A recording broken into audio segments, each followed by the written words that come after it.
official courtesies. The member for Braddon. Thank you, Mr Speaker, and congratulations on your position in your election there. Mr Speaker, I acknowledge the Ngunnawal and Ngambri peoples, the custodians of the land on which we meet, and pay my respect to their elders past and present. I also acknowledge the traditional owners of the land in which Braddon encompasses today and pay my respect to their elders past and present. I rise here before you today as the proud first woman elected to the division of Braddon. It has taken some 61 years. However, I am not the first woman to represent the people of the northwest coast of Tasmania in this place. 65 years on, I proudly follow in the footsteps of one other woman, a member of the former division of Darwin, the first woman elected to the House of Representatives and the first woman in federal cabinet, Dame Enid Lyons. In her first speech, she said, "I hope that I shall never forget that everything that takes place in this chamber goes out somewhere to strike a human heart, to influence the life of some fellow being." Dame Enid has left a rich legacy in my electorate. As the wife of Tasmania's only Prime Minister, Joe Lyons, Devonport is privileged to have a Prime Minister's residence, Home Hill, just up the road from my house, with Dame Enid's personal touches gracing every inch of this wonderful family home. From her election in 1943, Dame Enid, and at that stage a widowed mother of 12 children, successfully led the way for women in federal politics. As she said in her first speech, "I am well aware that, as I acquit myself in the work that I have undertaken for the next 3 years, so shall I either prejudice or enhance the prospects of those women who may wish to follow me in public service in the years to come." We have come a long way since Dame Enid in terms of gender equality, and a photo of the 1949 cabinet that you can see at Home Hill is a stark reminder of that. In a sea of dark suits stands Dame Enid, the only woman wearing a wide-brimmed hat. Unfortunately, many governments since, and even of recent times, have not done much better in ensuring there is more than one woman in cabinet. I am proud to stand here as a member on this side, surrounded by talented women. However, from my view here, looking at the other side reminds me somewhat of that cabinet photo of 1949. I wish to thank the people of Braddon for having faith in me and my ability to represent them here in the federal parliament. Without their support, I would not be here, and I will not lose sight of that very fact. The people of King Island, northwest and west coast of Tasmania are a resilient lot. We genuinely care for each other across our towns and cities and our regional, rural and remote communities. We come together in times of crisis, whether it be raging bushfires, devastating droughts or tragic floods. We are generous in nature.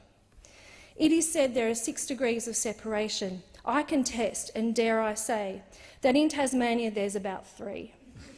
We all know each other, just about. We are willing to pitch in when someone is in need, and we will do whatever we can to help.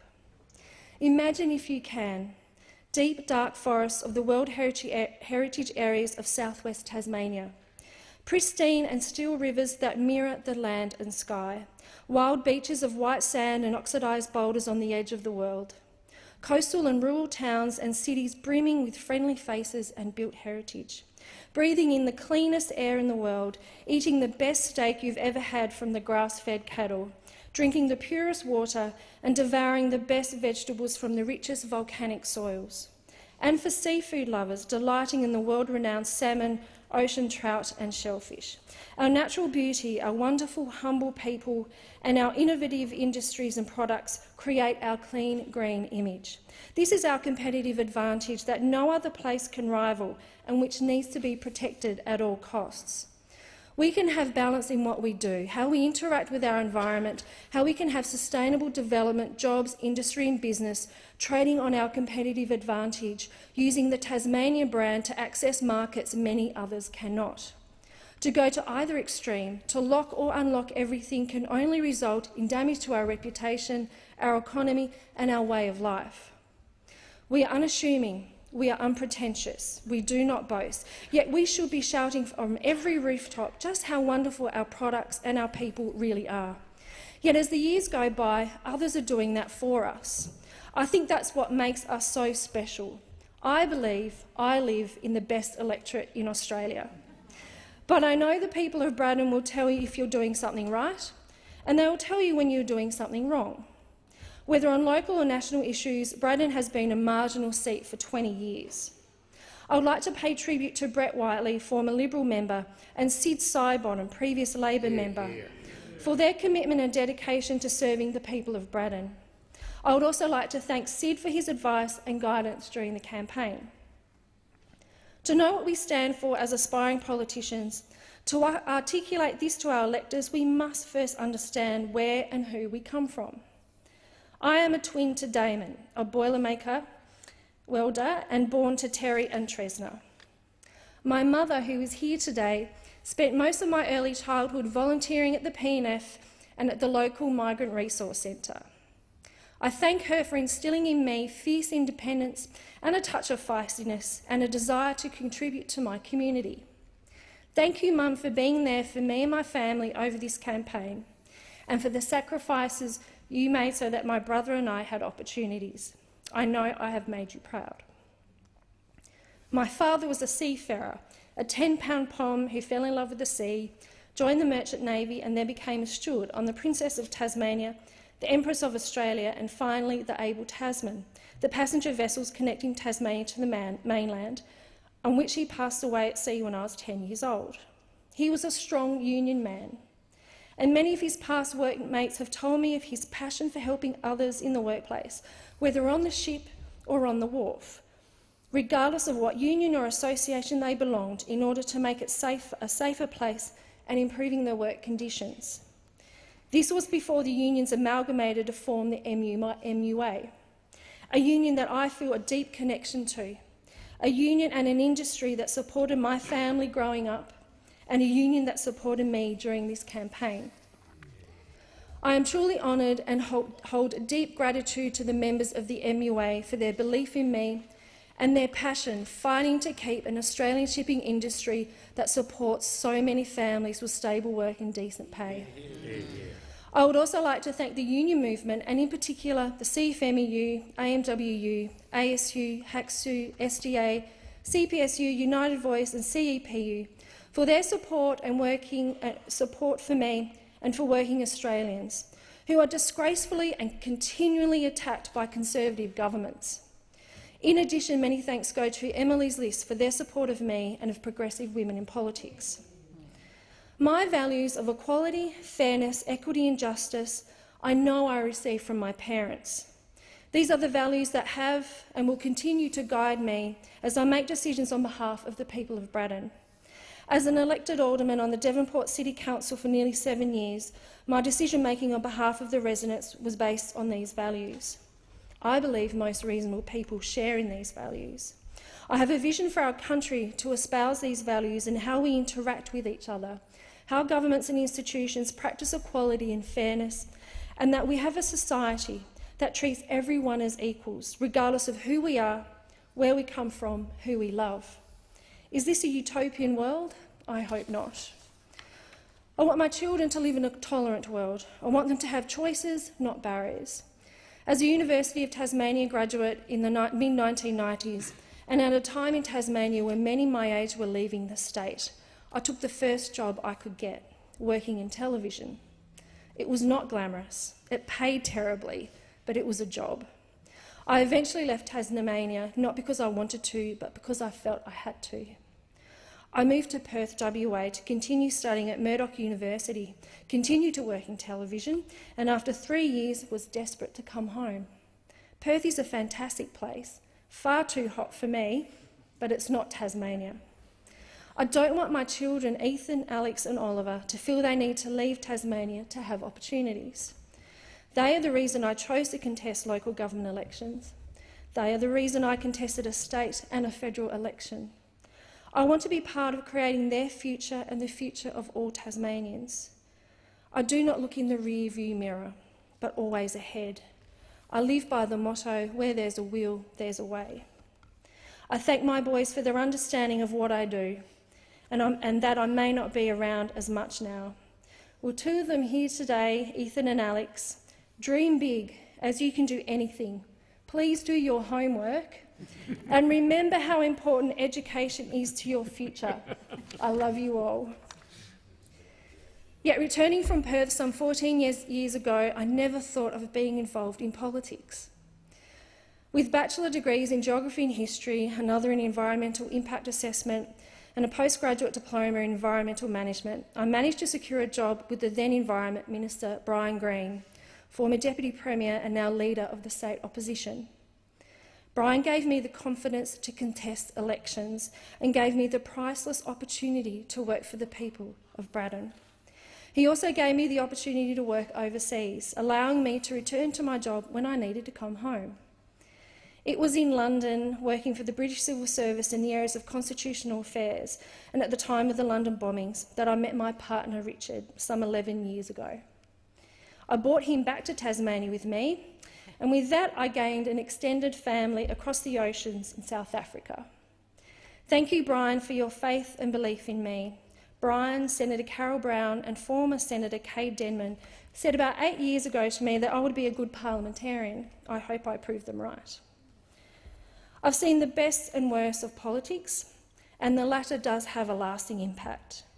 To put my hand up to contest this election was not done lightly, yet I had one advantage. In my many years helping the people of Braddon as an electorate officer and campaigning for many elections, you soon get to know the people in the electorate, but not everyone. Yet some of the comments I received from voters this election made me question my decision to run. You're all the same, only in it for yourselves. You'll go in with the best intentions and come out as bad and corrupt as the rest. I felt saddened that people felt this about me, that they tarred me with the same brush of others who behave this way, yet they did not know me as a person. None of this comes as a surprise, as I've been around politics a long time, but I say this because daily I heard stories of a community let down by their last representative. We know the profession of politician is not considered by the general public as one that carries a lot of trust and respect, but it should. Yes, we are human, we are fallible, we make mistakes and at times demonstrate poor judgment. However, there are many examples over many years of politicians who inadvertently, because they are so out of touch with broad public expectations, or deliberately because of a sense of entitlement, who meet and exceed the cynical perceptions of politicians conveyed to me by such comments. I know there are many in this place and in the past who have worked tirelessly to improve our country in a positive way without seeking mass public recognition or media attention. These are the politicians and the work that the media need to promote more. I realise this would not be as interesting as divisive political commentary by those fuelled by ignorance and fear. Mitchell is a volunteer for Labor. He is a recipient of the NDIS. Before the NDIS, Mitchell would not have spoken to people he did not know, let alone speak in public. But now he has spoken at conferences, had radio interviews, and has come door-knocking on my campaign. Mitchell and his family are extremely thankful to people like Bill Shorten, Jenny Macklin and Julia Gillard for the NDIS. This is the type of work we do here that changes people's lives. I am very privileged to know many on this side of the House, and I am in the company of passionate, compassionate and talented people who I know are here for the right reasons, to serve the people they represent, to help make our communities better, guided by their values. Yet it is a reminder to us all that our ability, desire and actions to listen to the people in our communities, to truly listen, are how we can stay grounded. It is how we can develop good policy and have conversations and interactions that are meaningful and that make a positive difference. From the moment we forget how we came to this place and who we serve, or from the moment our actions or inactions do not allow us to engage in a meaningful way with people from all walks of life, not just our core base, we will then fall foul and live up to the cynicism that was echoed to me during this election. I say this to put it on record as a reminder not just to myself, but to all, and especially to the electors of Braddon, that I will listen. I will do my best to understand. I truly do care, and I respect what you tell me. We may not agree, but I will respect you. As some wise politician once said, "You can never keep everyone happy all of the time." Yet to treat our electors with contempt, to not have our doors open to them and refusing to engage is a sure way to electoral defeat. That is my commitment to the people of Braddon, and I know they will tell me if I stray away from this. I am also reminded of a comment a dairy farmer said to me at a farmers' meeting just after the election. He said, "See that bloke with dirt on his boots? He has the same number of votes as the one in the expensive suit." It is clear that the policies Labor took to the election articulated the priorities of my electorate and many others. It is because we listened and we understood what is important to people. In my electorate, we have a high burden of chronic disease and low educational attainment. We have a growing prevalence of chronic conditions, yet it is clear that better healthcare has driven down mortality rates. Better and targeted investment in preventative health measures will further reduce preventable diseases. My electorate is very acutely aware of the importance of health funding. So, should health be a policy and funding priority? I strongly believe it should. Tax breaks for the banks and big business at the expense of health funding just won't cut it in my electorate. Similarly, education as a funding and policy priority is just as important. Not only does educational level influence health behaviour, it can influence socio-economic status. By not investing in appropriate evidence-based models of education funding, we will tragically let down future generations. I heard some of our opponents during the campaign say that we cannot afford Gonski. Well, if you can't afford to invest in a proven model of education funding that puts the child first and isn't based on need, which is Gonski, then you shouldn't be in government. Needs-based funding will result in families placing more value on education as fewer children fall through the cracks because they receive the attention they need in our classrooms. I will continue to fight for a better return for Tasmanians in education. If we don't, we set up our country for failure, as we will have not developed the next generation to a level that allows them to participate in a global market and have the skills for the jobs of the future. We also have high unemployment, high underemployment and low workforce participation. During the campaign, I gained funding commitments for infrastructure projects that will grow our local economies, grow jobs and improve the livability of our towns and cities. Unfortunately, not all of these projects receive bipartisan support. They are priority projects for local government, the level of government closest to the people, and a sector I have a great passion for. They are projects that communities want to invest in, as the economic and social returns to them are immense. The Coastal Pathways project will link our communities along the beautiful north-facing coastline which cycle tourists will flock to and which will drive private investment and jobs, and this is one such priority project. I will continue to fight for this project and the many others that support our communities and our economy. I will also continue to fight for a better NBN. Tasmania led the way for fibre to the premise NBN. Yet now, some of our cities and towns, particularly in my electorate, will receive the second-rate fibre to the node. We will have, whenever the NBN is delivered in Tasmania in full, an inequitable essential service, with many centres in my electorate unable to compete for new IT industries or population growth, as many mainlanders will inevitably move to our island state, but less likely to my region. We will be constricted by a broadband network that is not future-proofed. What has resulted in the NBN during the previous term of government is nothing short of a national tragedy. Mental health needs to become a long-term national priority, and I know this is very important to the people in my electorate. Earlier this year, I graduated from Monash University with a graduate diploma of psychology, which will serve me well in this place. And I have developed the understanding and passion for better mental health services for Braddon. This will be a focus for me during this term. People need and deserve better access to responsive mental health and allied health services in our cities and towns. These are just some of the challenges and opportunities for my electorate. I will continue to listen and learn from the people of Braddon as I have done during the election campaign. But I was and will continue to be helped by a group of passionate people wanting positive and progressive change for Tasmania.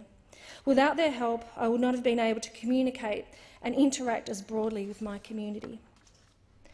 I want to thank Senator Anne Urquhart for her unwavering support as my mentor and sounding board, guiding me, advising me and just being there. To my campaign team, John, Julie, Donna, Amanda, Lynn, Beck, Ali, Sharifa, Melissa and Gemma, thank you. I am grateful to every person involved on the campaign, to the many volunteers that door-knocked and made phone calls, staffing pre-poll and polling booths in the freezing cold and relentless rain. From 15-year-old Sam phoning voters to my older volunteers in their 70s and 80s, and everyone in between, they are the true believers of what we do and who we are. This is a team effort, a sum of all parts. I am overwhelmed at the support from the Labor branches in my electorate, and I thank each member for their belief and confidence in me. It's not over. We've just begun, and we have many, many more conversations to make. To my Tasmanian federal colleagues for their friendship and support, Julie Collins and Senators Carol Brown, Katrina Billick, Helen Polly and Lisa Singh. To the State Parliamentary Labor Party, especially Brian Green, Michelle O'Byrne and Rebecca White. Thank you for your belief in me and the wonderful work you do for Tasmania. Thank you also to Acting Secretary and my friend Correll Logan, and to Alex Manning from NatSec, George Wright, Paul Erickson and Sebastian Zulf. What a formidable team of exceptional Labor people. I was very privileged to have had many visits from shadow ministers over the past year who gave their time to speak with many individuals and groups within my electorate, and for that I am truly thankful. Thank you to Anthony Albanese for launching my campaign in a field of strawberries at the berry patch at Turners Beach. He remembers that fondly. Thank you to Tanya Plibersek, Catherine King, Andrew Lee, Jason Clare, Jenny Macklin, Brendan O'Connor, Stephen Jones, Joel Fitzgibbon, Sharon Bird and Senators Doug Cameron, Claire Moore and Kim Carr.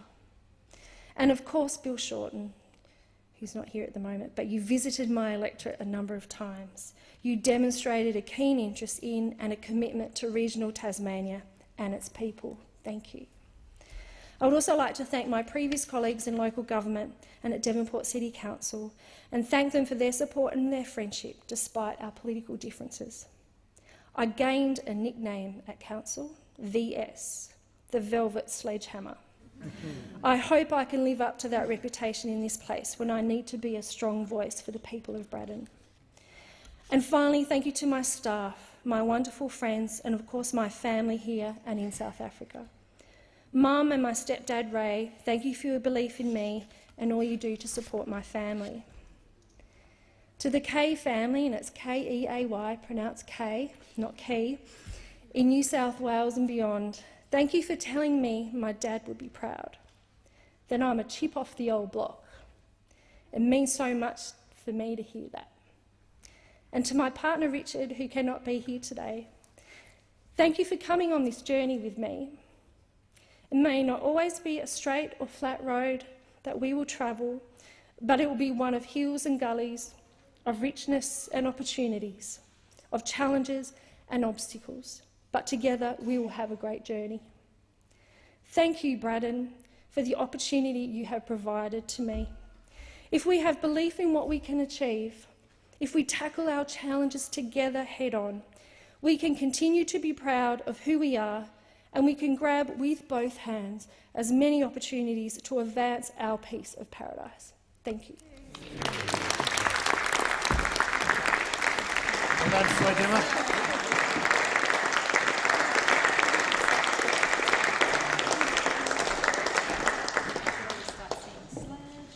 I thank the member for Braddon. The question is that the address be agreed to. And before I call the honourable member for Maranoa, I remind the House that this is the honourable member's first speech, and I ask the House to extend to him the usual courtesies. And I also personally would like to welcome my northern neighbour. We share about 800 kilometres.